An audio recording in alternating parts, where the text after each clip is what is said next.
तो hello everyone, कैसे हैं आप सभी और स्वागत है आप सभी का हमारे इस यूट्यूब चैनल में। और आज के इस वीडियो में हम जो डिस्कस करने वाले हैं प्रीएम्बल को हम डिस्कस करेंगे। तो बेसिकली इससे पहले हमने जो डिस्कस किया था इवोल्यूशन ऑफ कॉन्स्टिट्यूशन, जहाँ पे हमने देखा कि कैसे एम एन रॉय के माइंड में फर्स्ट टाइम कॉन्स्टिट्यूएंट असेंबली की जो आइडियोलॉजी आई थी वो एम एन रॉय के माइंड में आई थी। उसके बाद कैसे ऑफिशियली कांग्रेस ने इसको अडॉप्ट किया। फिर उसके बाद हमने देखा क्रिप्स मिशन आया हमारे इंडिया में।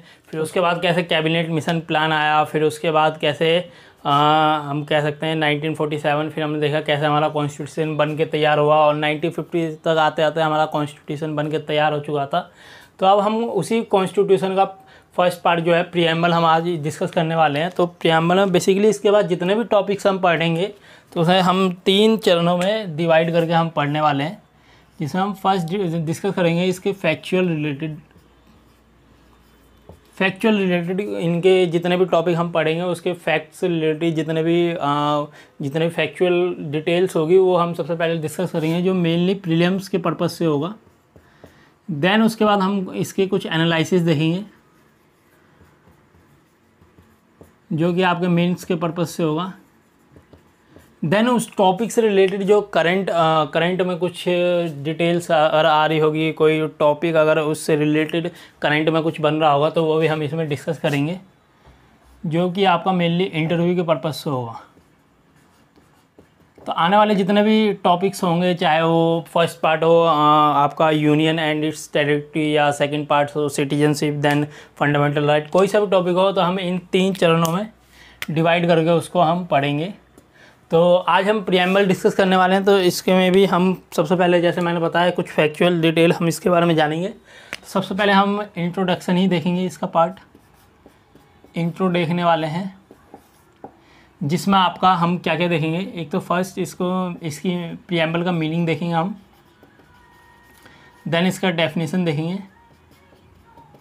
डेफिनेशन भी बहुत ही इंपॉर्टेंट हो जाता है, क्योंकि अगर आप क्वेश्चन लिख रहे हैं और स्टार्टिंग में जैसे छोटे छोटे 150 वर्ड वाले जो क्वेश्चन होते हैं उसमें जीएस पेपर में, जैसे कि डिस्कस वाले या इवैल्यूट वाले, उसमें जो छोटे छोटे 150 वर्ड वाले क्वेश्चन होते हैं, उसमें आप स्टार्टिंग में अगर प्रीएम्बल से रिलेटेड कोई क्वेश्चन आता है तो आप स्टार्टिंग में डेफिनेशन ज़रूर दे सकते हैं।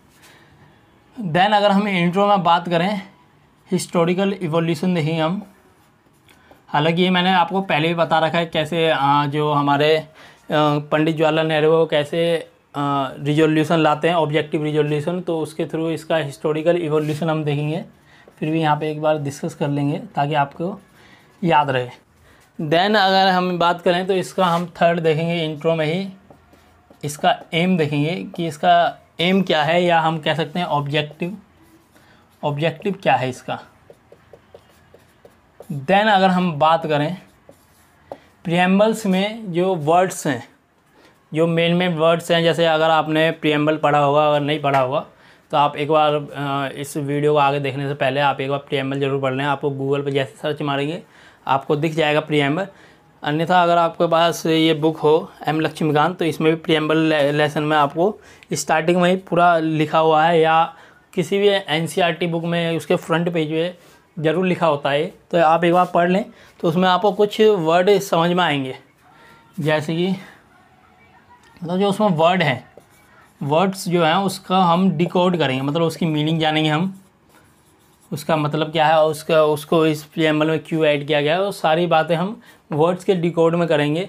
जिसमें जैसे कि आपका SSDR, ये स्टार्टिंग में आपको 5 वर्ड मिलेंगे, जिसमें sovereign, socialist, secular, democratic, Republic, ये 5 वर्ड मिलेंगे। अभी मैंने आपको सिर्फ शॉर्ट में लिख के दिखाया है, इसको फुल फॉर्म हम बाद में लिखेंगे। तो इसको सिंपली हम याद करने के लिए SSDR भी कह देते हैं। तो इसका मतलब आप एक बार और जान लें, sovereign, socialist, secular, democratic, republic. Then इसके बाद 3 वर्ड और आते हैं, जिसमें जस्टिस, लिबर्टी, इक्वालिटी। देन इसके 3 वर्ड और हैं, यूनिटी, इंटीग्रिटी, फर्टिनिटी। तो ये जो है आपके 5, 3, 8, 3, 11, ये जो 11 वर्ड्स हैं ये प्रीएम्बल में दिए गए हैं। इसमें जो कि आपका जो 8 वर्ड्स जो हैं वो ओरिजिनली इसमें एडिट थे, बट जो 3 वर्ड्स हैं वो 46 अमेंडमेंट एक्ट 1976 के दौरान इसको ऐड किया गया था। तो वो भी हम देखेंगे कौन कौन से वर्ड जो हैं इसमें ऐड किए गए हैं। देन इसके बाद अगर हम बात करें तो हम इसके कुछ एनालिसिस देखेंगे। एनालिसिस में हम किस तरीके से देखने वाले हैं इसको। एनालिसिस में हम इसको देखेंगे जो प्रीएम्बल में मेन जो अमेंडमेंट्स हुए हैं, एक तो हम वो डिस्कस कर लेंगे, जितने भी अमेंडमेंट्स हुए हैं प्रीएम्बल से रिलेटेड हम वो डिस्कस करेंगे। देन हम देखेंगे क्या ये अमेंडमेंट है भी या नहीं, इसमें अमेंडमेंट्स हुए हैं या तो आपको पता चलेगा कि ये अमेंडमेंट्स है, बट यहाँ पे हम देखेंगे क्या ये अमेंडमेंट ओरिजिनली है या नहीं है, इसी पे हम क्वेश्चन उठा लेते हैं।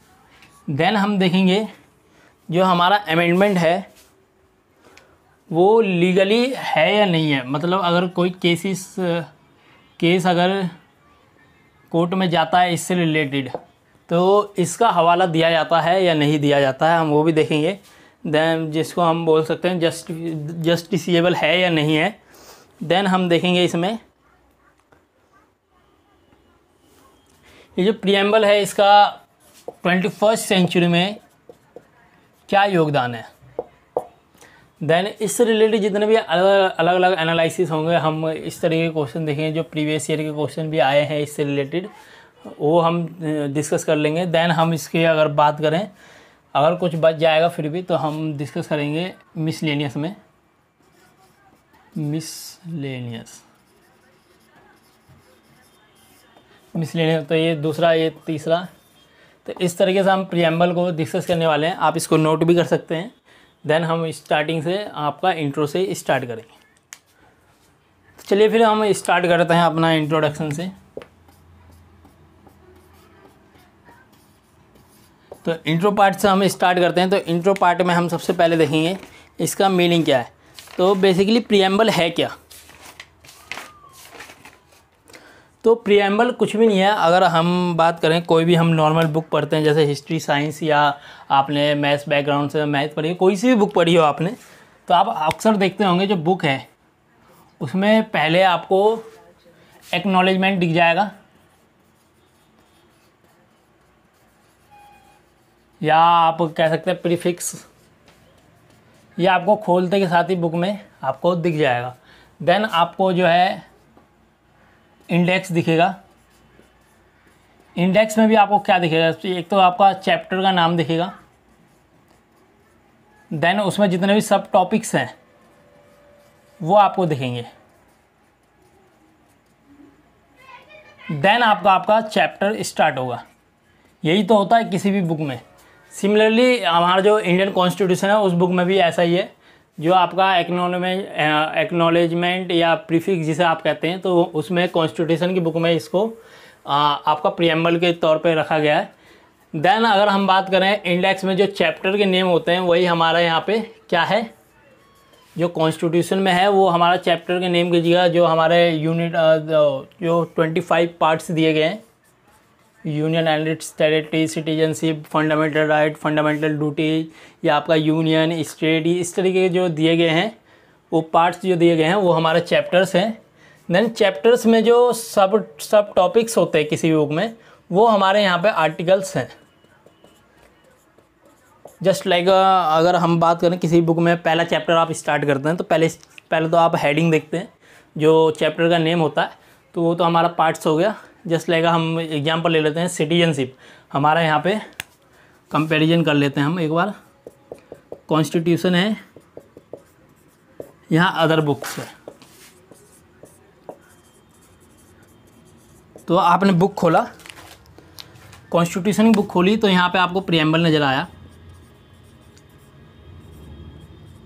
और यहाँ पे आपको क्या नज़र आया, प्रीफिक्स। देन आपको यहाँ पे चैप्टर्स का कॉन्स्टिट्यूशन में जो चैप्टर का नेम याद मिला आपको, पहला lesson union and it's territory.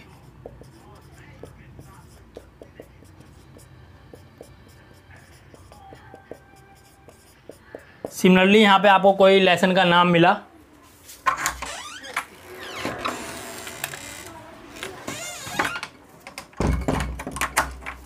Similarly आपको यहाँ पे कोई लेसन का नाम मिला,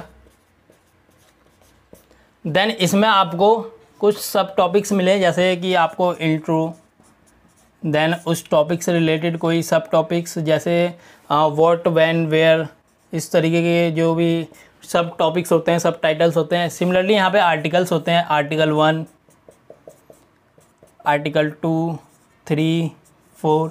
तो ये 4 आर्टिकल जो हैं आपके फर्स्ट चैप्टर में, देन 5 to 11 आपका सेकंड चैप्टर में है, जो कि आपका सिटीजनशिप है। इस तरीके से चलता है। देन इसमें एक और चीज़ होती है, कॉन्स्टिट्यूशन में आपका पार्ट्स हो गया, आर्टिकल हो गया, प्रीएम्बल हो गया, देन आपका एक होता है शेड्यूल। तो आपका शेड्यूल क्या होता है, मैं यहाँ लिख देता हूँ शेड्यूल।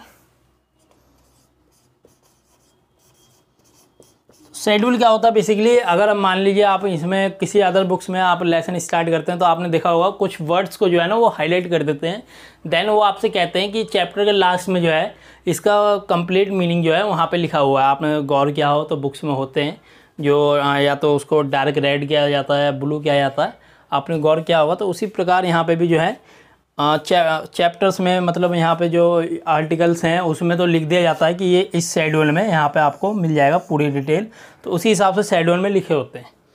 तो ये तो बेसिक डिटेल थी कि हम पढ़ क्या रहे हैं आखिर।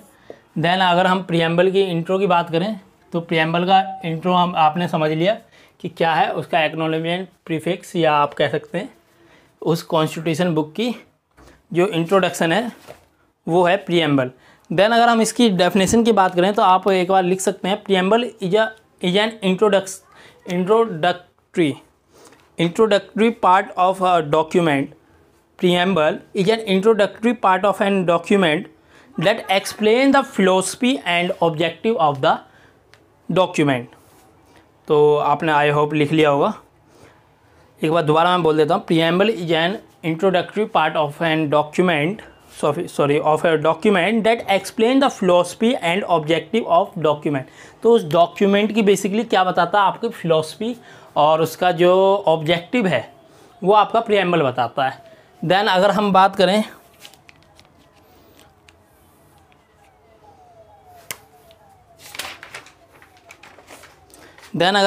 करें इसके हिस्टोरिकल इवोल्यूशन से, तो आपको पता ही है जो पंडित जवाहरलाल नेहरू हैं, लाल नेहरू ने ऑब्जेक्टिव रिजोल्यूशन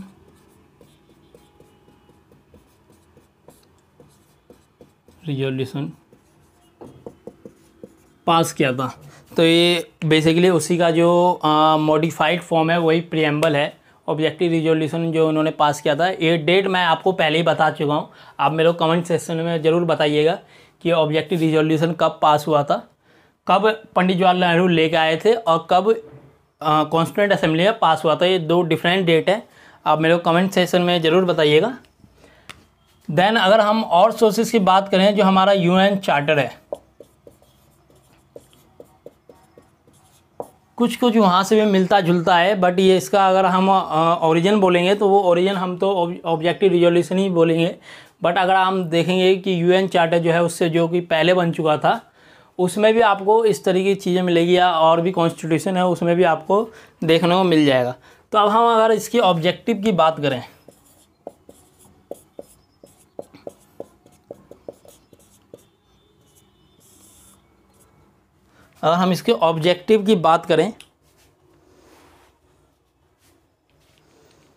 तो सबसे पहले जो आपने कॉन्स्टिट्यूशन प्रीएम्बल पढ़ा होगा तो आपने एक लाइन देखी है, we the people of India. ये जो we the people of India है,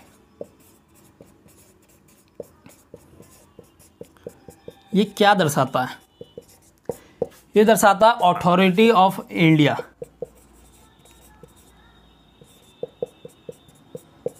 अथॉरिटी ऑफ इंडिया, ठीक है। तो ये हमें क्या दर्शाता है? ये हमें दर्शाता है अथॉरिटी ऑफ इंडिया, ठीक है। सोर्स ऑफ अथॉरिटी, मतलब अथॉरिटी का क्या सोर्स है वो दिखाता है।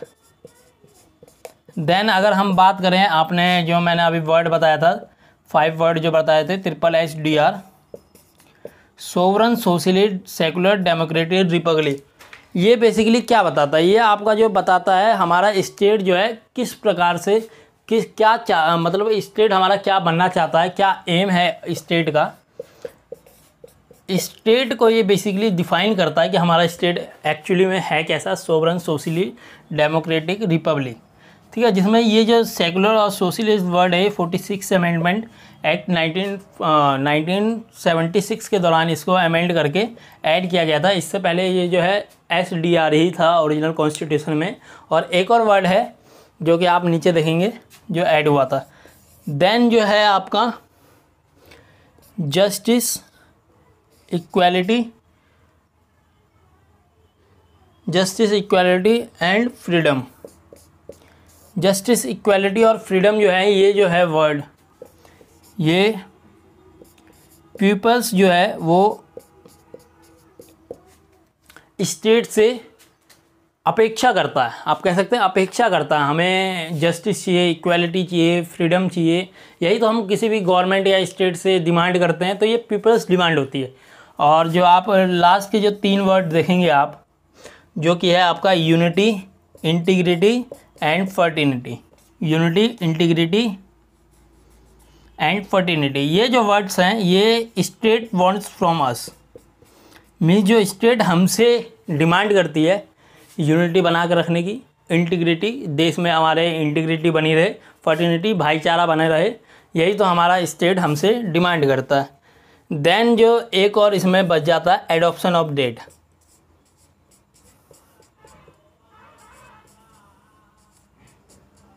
एडॉप्शन ऑफ डेट, तो आपको सबसे नीचे जब जाएंगे तो आपको प्रीएम्बल में एडॉप्शन ऑफ डेट नज़र आ जाएगा। आप कमेंट सेक्शन में ज़रूर लिखिएगा एडॉप्शन डेट हमारा कॉन्स्टिट्यूएंट असेंबली कॉन्स्टिट्यूशन का क्या है। वैसे मैं बता दूं आपको 26 जन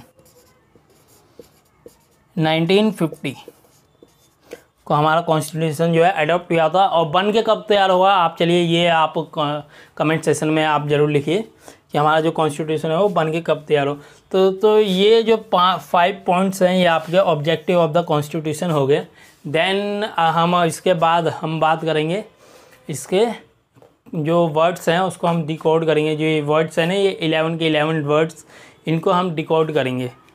चलिए फिर आज के इस वीडियो में इतना ही, और मिलते हैं इसके नेक्स्ट वीडियो में जहाँ पे हम इसके जो जितने भी वर्ड्स हैं उसको डिकोड करेंगे एंड देन उसके बाद हम एनालिसिस करेंगे इसके कुछ। तब तक के लिए धन्यवाद। Thank you for the watching.